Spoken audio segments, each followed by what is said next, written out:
మా ప్రతినిధి సుజాత లైవ్ లో అందుబాటులో ఉన్నారు. సుజాత చెప్పండి, చూస్తున్నామని ఇప్పటి వరకు జరిగిన ఘటనలో మృతుల సంఖ్య 17కు చేరుకున్నట్టు తెలుస్తుంది. అసలు అక్కడ పరిస్థితి ఏ విధంగా ఉంది? అప్డేట్స్ ఏంటి? అఖిల, ప్రస్తుతానికి మృతుల సంఖ్య 17కి చేరుకుంది. మరో ఇద్దరు పరిస్థితి విషమంగా ఉన్నట్లు అందుతున్నటువంటి సమాచారము. కొద్దిసేపటి క్రితమే పొన్నం ప్రభాకర్తో పాటు MP Anil Yadav, HYDRAA commissioner Ranganath, Hyderabad CP ఇక్కడ సంఘటనా స్థలానికి చేరుకొని ఏం జరిగింది ఏంటి అన్న వివరాలన్నింటినీ కూడా సేకరించే పనిలో ఉన్నారు. అయితే అగ్ని ప్రమాదం ఉదయం సంభవించడంతో అందరూ కూడా గాఢ నిద్రలో ఉన్నారు. ఆ టైంలో బయటికి రావడానికి ఎక్కడ అవకాశం లేకపోవడంతో ఆ మంటల్లో కూడా చిక్కుకుపోయి అక్కడికక్కడే ముగ్గురు మృతి చెందారు. ప్రస్తుతానికి మనం విజువల్స్ లో చూడొచ్చు, ఏదైతే మనకి ఎంట్రన్స్ గేట్ కనిపిస్తుందో ఆ గేట్ నుంచే బయటికి వచ్చే అవకాశం ఉంటుంది. ఈ లోపలికి వెళ్ళడానికన్నా రావడానికైనా ఒకే గేట్ ఉంది. అందులోనూ లోపల ఉన్నటువంటి అన్ని షాప్స్ మాత్రం ఉన్నాయి. కొన్ని ఇల్లులు కూడా ఉండడంతో అందులో నివాసం ఉంటున్నటువంటి వాళ్ళు మాత్రమే ఆ షాప్స్ కి సంబంధించినటువంటి వాళ్ళు ఉంటున్నారు. అక్కడికక్కడ ముగ్గురు మృతి చెందినట్లుగా కూడా అటు అధికారులు చెప్తున్నారు. మేయర్ గద్వాల విజయలక్ష్మి కూడా కొద్దిసేపటి క్రితమే ఇక్కడికి చేరుకుంది. బిల్డింగ్ కి సంబంధించి ప్రమాదం ఎలా జరిగింది ఏంటి అన్న వివరాలన్నిటినీ సేకరిస్తున్నారు. అటు రెస్క్యూ టీం లోపలికి వెళ్ళేటువంటి సమయంలో కూడా ఎక్కడ దారి లేకపోవడం వల్లనే వాళ్ళని బయటికి తీసుకొచ్చేటువంటి టైంలో చాలా రిస్క్ చేశారు. లోపల పైన రోప్స్ వేయడంతో పాటు చుట్టుపక్కల ఉన్నటువంటి బిల్డింగ్స్ దారి నుంచి వెళ్ళడానికి అవకాశం లేకపోవడం వల్ల ఫస్ట్ ఫ్లోర్ లో చెలరేగినటువంటి మంటలు సెకండ్ ఫ్లోర్ కి వ్యాపించడము, చుట్టుపక్కల ఉన్నటువంటి షాపులకి వ్యాపించే లోపే మంటలన్నింటినీ కూడా అదుపు చేశారు. అయితే మంత్రి కిషన్ రెడ్డి మీడియాతో మాట్లాడుతూ కూడా అటు ఫైర్ అధికారుల దగ్గర సంబంధిత ఎక్విప్మెంట్స్ లేవు, ఇంకా ఉండాలి, కానీ మేము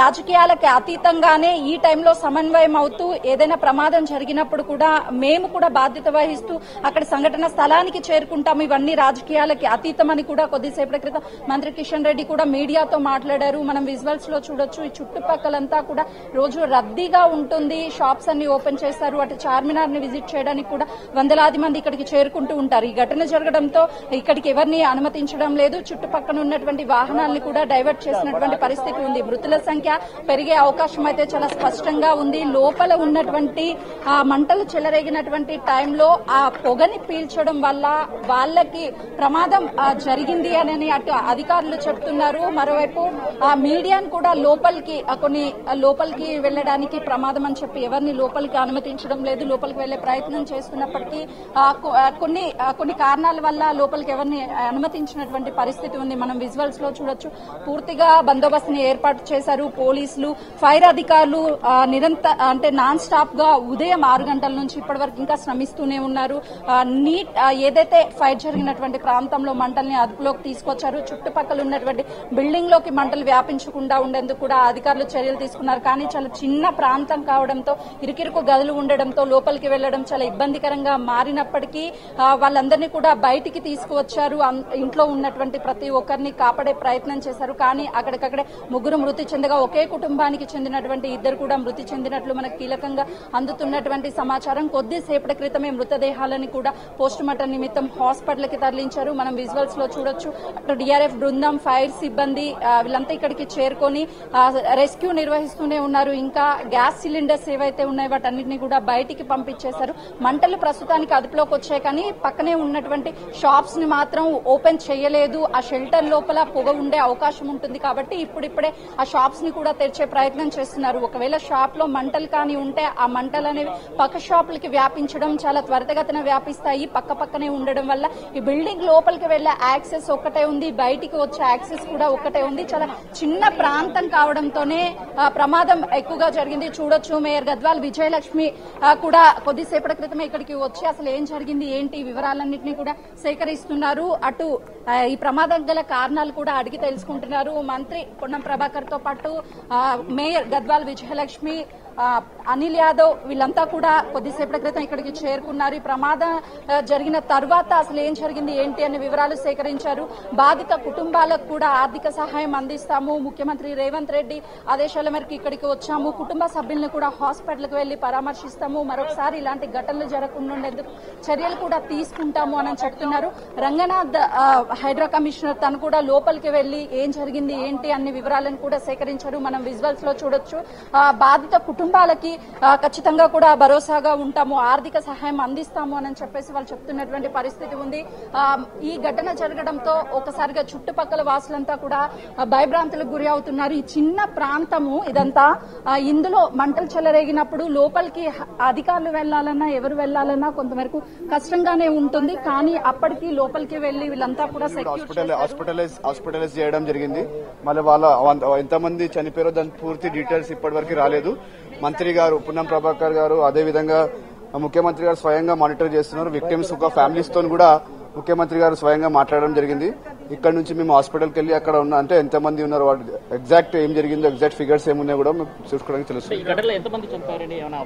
ఇప్పటి వరకు అఫీషియల్ కన్ఫర్మేషన్ ఏం లేదు. మాకు తెలిసిన విషయం ఏంటంటే 17 members హ్యావ్ బీన్ సివియర్లీ అంటే 17 members నల్లో ఫైర్ ఇన్సిడెంట్ లో వాళ్ళందరూ ఉన్నారు. బట్ అందులో కొంతమంది ఆల్రెడీ చనిపోయారని చెప్పారు. టోటల్ ఎంతమంది చనిపోయారో దాని మొత్తం పూర్తి ఫిగర్స్ రాలేవు. ఉస్మానియా హాస్పిటల్కి వెళ్ళి అక్కడ ఏం పరిస్థితి ఉందో తెలుసుకోవడానికి చూడొచ్చు. ప్రస్తుతానికైతే మాత్రం 17 మంది అఫీషియల్ గా చనిపోయారు అని చెప్పేసి చెప్తున్నారు. మనం విజువల్స్ లో కూడా చూడొచ్చు. ఇటు అధికారులు ఉదయం నుంచి కూడా ఇక్కడికి చేరుకొని అసలు ఏం జరిగింది ఏంటి అని చెప్పేసి వీటన్నిటిని వివరాలను సేకరించే పనిలో ఉన్నారు. 17 మంది మృతుల బాడీలను, డెడ్ బాడీస్ ని కూడా ఉస్మానియా హాస్పిటల్ కి పోస్ట్ మార్టం నిమిత్తం తరలించారు. మనం విజువల్స్ లో ఒకసారి క్లియర్ గా చూస్తే చుట్టూ పరిసర ప్రాంతాలంతా రోజు జనంతో సందడిగా కికిరిసిపోతూ ఉంటుంది. కానీ ఈరోజు ఈ మంటలు చెలరేగడం, ఈ ప్రమాదం జరగడంతో ప్రతి ఒక్కరూ కూడా భయాందోళనకు గురి అవుతున్నారు. ఎప్పుడు ఏం జరుగుతుంది, ఒకవేళ అగ్ని ప్రమాదం జరిగినప్పుడు బయటికి రావాలి అంటే ఈ ప్లేస్ చాలా వరకు కష్టతరమనే చెప్పాలి. ఒక బిల్డింగ్ నుంచి మరొక బిల్డింగ్ కి యాక్సెస్ ఉండదు. ఆ బిల్డింగ్ కి సంబంధించి కూడా బయటికి రావాలంటే ఎక్కడ యాక్సెసిబిలిటీ కూడా ఉండదు. మనం విజువల్స్ లో చూడొచ్చు, చాలా క్లియర్ గా కనిపిస్తుంది. చాలా చిన్న చిన్న భవనాలు అయినప్పటికీ ఇరుకిరుగ్గా ఉంటాయి. లోపలికి వెళ్ళడానికి కూడా స్కోప్ అనేది ఉండకపోవడం, బయటికి రావడానికి కూడా ఇబ్బంది. ప్రస్తుతం నాగిరెడ్డి కూడా ఫైర్ మాట్లాడుతున్నారు. ఆయనతో మాట్లాడించే ప్రయత్నం చేద్దాము. ఒకసారి మీడియాతో మాట్లాడుతున్నారు, చూద్దాం. ప్రస్తుతానికైతే అధికారులు ఇక్కడికి చేరుకొని ఏం జరిగింది ఏంటి అని చెప్పేసి, షార్ట్ సర్క్యూట్ అయిందా లేకపోతే గ్యాస్ కంప్రెసర్ పేలిందా అన్న వివరాలను కూడా సేకరిస్తున్నాము అని చెప్తున్నారు. మరి ఈ ప్రమాదం ఎలా జరిగింది ఏంటి అన్న విషయాలను కూడా ఆరా తీస్తున్నారు. ఉదయం ఘటన జరగడంతో సార్ మంత్రి కిషన్ రెడ్డి మాట్లాడుతూ ఫైర్ ఇంజన్ కి సంబంధించి ప్రస్తుతానికి మనం విజువల్స్ లో చూడొచ్చు, లోపలికి వెళ్తున్నారు. కానీ అటు ఫైర్ అధికారులను కూడా లోపలికి స్థానికంగా ఉన్నటువంటి వాళ్ళు వెళ్ళొద్దు అని చెప్పేసి ఆ డోర్ని క్లోజ్ చేసినటువంటి విజువల్స్ కూడా మనం బిగ్ టీవీ స్క్రీన్ మీద చూడొచ్చు. అసలు లోపలికి వెళ్తుంటే అడ్డుకునే ప్రయత్నం చేస్తున్నారు. కానీ లోపలికి వెళ్లేందుకు ఏం జరిగింది అన్న రీజన్ కూడా వాళ్ళు చూడడానికి వెళ్తున్నాము అని చెప్పేసి అంటున్నారు. కానీ వాళ్ళు ఇద్దరు వ్యక్తుల్ని మాత్రమే లోపలికి అనుమతిస్తాము, ఎవరిని పంపించము అని చెప్పి బిల్డింగ్ కి సంబంధించినటువంటి వాళ్ళ చెప్తున్నటువంటి పరిస్థితి ఉంది. ఆ అధికారులు లోపలికి వెళ్తామంటే వెళ్ళొద్దు అని చెప్తున్నారు. కానీ వాళ్ళని అడుగుతున్నారు లోపలికి వెళ్ళి అసలు సిచ్యువేషన్ ఏంటి అనేది లోపల చూసి వస్తాము అని చెప్తున్నారు. సో వెళ్ళొద్దు అని వాళ్ళు రిక్వెస్ట్ చేసినటువంటి పరిస్థితి ఇక్కడ నెలకొందనే చెప్పుకోవాలి. ఈ ప్రమాదం జరగడానికి గల కారణం ఏంటి అని చెప్పేసి అధికారులు ఆరా తీస్తున్నారు. మృతుల సంఖ్య 17కి చేరుకుంది. మరికొందరి పరిస్థితి కూడా విషమంగా ఉంది అని చెప్పేసి చెప్తున్నారు. ప్రస్తుతానికి అటు ఐజీ కూడా మాట్లాడుతున్నారు. తను లోపలికి వెళ్తాను అని చెప్పేసి మాట్లాడుతున్నప్పుడు కూడా వాళ్ళు లోపలికి ఎవరిని వెళ్ళొద్దు అని చెప్పేసి స్థానికంగా ఉన్నటువంటి వాళ్ళు చెప్తున్నటువంటి సిచ్యువేషన్ ఉంది.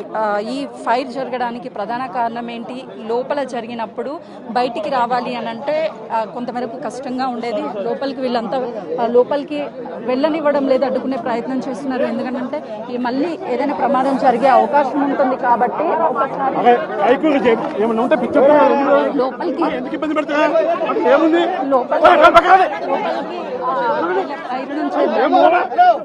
కానీ ఎవరిని అలౌ చేయనటువంటి చెప్పుకోవచ్చు. కొంతమేరకు ఉద్రిక్తత వాతావరణమే చోటు చేసుకుంది. లోపలికి వెళ్ళినటువంటి సమయంలో స్థానికంగా ఉన్నటువంటి వాళ్ళు కూడా అడ్డుకునే ప్రయత్నం చేస్తున్నారు. అగ్ని ప్రమాదం జరిగింది, లోపలికి వెళ్ళి ఏదైనా ప్రమాదం జరిగే అవకాశం ఉంటుంది కాబట్టి సో మీడియాని కూడా లోపలికి వెళ్ళనివ్వకుండా అడ్డుకుంటున్నారు. మనం విజువల్స్ లో కూడా చూడొచ్చు, చాలా క్లియర్ గా అటు అధికారులు లోపలికి వెళ్ళారు. అసలు ఏం జరిగింది ఏంటి అన్న సిచ్యువేషన్ ని కూడా బయటకు వచ్చిన తర్వాత మాట్లాడే అవకాశం కనిపిస్తుంది. పోలీసులు కూడా లోపలిని ఎవరిని అలౌ చేయడం లేదు, బయటే ఉండండి, లోపల ఇంకా కూడా మంటలు ఉండే అవకాశం ఉంటుంది, లోపల ప్రమాదం జరిగే అవకాశం ఉంటుంది, లోపలికి వెళ్తానని భావించినటువంటి అధికారులు బయటనే ఆపివేస్తున్నారు. పోలీసులు కూడా పూర్తి స్థాయిలో భద్రతా సిబ్బందిని ఏర్పాటు చేశారు. బయట వ్యక్తులు కానీ మీడియా కానీ ఎవరు లోపలికి వెళ్ళొద్దు, ప్రమాదం జరిగే అవకాశం ఉంటుంది. ఉదయం చెలరేగినటువంటి మంటలు ఇంకా ఎక్కడైనా సరే పొగ దట్టమైన పొగ లోపల ఉంటే ప్రమాదం ఎక్కువయ్యే అవకాశం ఉంటుంది. కాబట్టి ఎవరిని అలో చేయనటువంటి సిచ్యువేషన్ నెలకొందనే చెప్పాలి. ప్రస్తుతానికి మంటలను అదుపులోకి తీసుకొచ్చారు అధికారులు. కానీ ఏం జరిగింది ఏంటి అన్న విషయాన్ని అన్నిటినీ కూడా సేకరించే పనిలో ఉన్నారు. హైడ్రా కమిషనర్ రంగనాథ్తో పాటు అటు ఫైర్ ఐజీ నాగిరెడ్డి వీళ్ళంతా కూడా ఇక్కడికి చేరుకొని సంఘటనా స్థలానికి అసలు ఏం జరిగింది, మృతుల సంఖ్య ఎంతమందికి చేరుకున్నారు, వీటన్ని వివరాలను కూడా సేకరించి మరొకసారి ఇలాంటి ఘటన జరగకుండా ఉండేందుకు అధికారులు చర్యలు తీసుకుంటామని చెప్తున్నారు. పక్కనే ఉన్నటువంటి బిల్డింగ్ లోపల నుంచి హోల్డ్ చేసి వెళ్ళకపోతే ప్రమాదం ఇంకా తీవ్ర స్థాయిలో అయ్యి ఉండేది. ఆ స్కోప్ గోడకి రంధ్రం చేసి లోపలికి వెళ్లారు. యాక్సెసిబిలిటీ ఎక్కడా కూడా మనకు కనిపించడం లేదు. లోపల షాప్లో నుంచే లోపలికి వెళ్ళాలి, బయటికి రావాలన్నా అక్కడే రావాలి. ప్రస్తుతానికి హైడ్రా కమిషనర్ రంగనాథ్ కూడా మీడియాతో మాట్లాడే అవకాశం ఉంది. తను మాట్లాడించే ప్రయత్నం చేద్దాం. కానీ ఇక్కడ నుంచి సంఘటన స్థలం నుంచి హైడ్రా కమిషనర్ రంగనాథ్ కూడా వెళ్ళిపోతున్నారు. బాధిత కుటుంబాలకి మాత్రము ప్రభుత్వం ఆర్థిక సహాయం చేస్తుంది అని మంత్రి పొన్నం ప్రభాకర్ చెప్పారు. కేంద్ర మంత్రి కిషన్ రెడ్డి మాట్లాడుతూ కూడా కేంద్రం నుంచి ఆర్థిక సహాయం అందిస్తాము, బాధిత కుటుంబాలకి ఇలాంటి ఘటనలు జరగకుండా ఉండేందుకు చర్యలు తీసుకోవాలి ప్రభుత్వము అని చెప్పేసి తను మీడియాతో మాట్లాడారు. ప్రస్తుతం బిగ్ టీవీ స్క్రీన్ మీద చూడొచ్చు, లోపలికి ఎవరిని అలో చేయడం లేదు. హైదరాబాద్ సివి ఆనంద్ మరొకసారి లోపలికి వెళ్తున్నారు. అక్కడ జరిగినటువంటి సంఘటన అంతా కూడా పరిశీలిస్తున్నారు. ఏం జరిగింది ఏంటి అని అధికారులు కూడా అడిగి తెలుసుకుంటున్నారు. ఫైర్ అధికారులతో పాటు సిబ్బంది వాళ్ళంతా ఇక్కడ జరిగినటువంటి ప్రమాదాన్ని మంటల్ని అదుపు చేయడానికి ఉదయం నుంచి దాదాపు 15 ఫైర్ ఇంజన్ల సహాయంతో మంటల్ని అదుపులో చేశారు. కానీ పక్కనే ఉన్నటువంటి షాపుల్లో కొంత మేరకు ఇంకా పొగ కావచ్చు, లేకపోతే ఏదైనా ఉండొచ్చేమని చెప్పి షటర్లు కూడా తీయలేదు. ఇప్పుడిప్పుడే పక్కనే ఉన్నటువంటి షటర్స్ వాటన్నిటిని కూడా ఓపెన్ చేశారు. ప్రస్తుతానికి లోపల ఉన్నటువంటి మంటల్ని అదుపు అయ్యాయి అనుకుంటే మాత్రం ఖచ్చితంగా పక్కనే ఉన్నటువంటి షెల్టర్ని కూడా ఓపెన్ చేసే అవకాశం ఉంటుంది. లేదు అనంటే ఆ పక్కనే ఉన్నటువంటి షెల్టర్ని కూడా ఓపెన్ చేయరు. ఆ నిప్పు రవ్వలు ఏవైనా సరే బట్టల షాప్లోకి వెళ్ళాయంటే ప్రమాదం ఇంకా జరిగే అవకాశం ఉంటుంది. ఆ లోపల సిలిండర్స్ వాటన్నిటిని బయటికి తీసేశారు, లోపల ఎలాంటివి లేవు అని చెప్తున్నారు. కానీ ఏం జరిగింది ఏంటి అన్న విషయాలని పూర్తిగా పరిగణలోకి తీసుకుని ఆ తర్వాత మరొకసారి ఇలాంటి ఘటనలు జరగకుండా ఉండేందుకు చర్యలు తీసుకుంటామని అటు అధికారులు చెప్తున్నటువంటి పరిస్థితి ఉంది.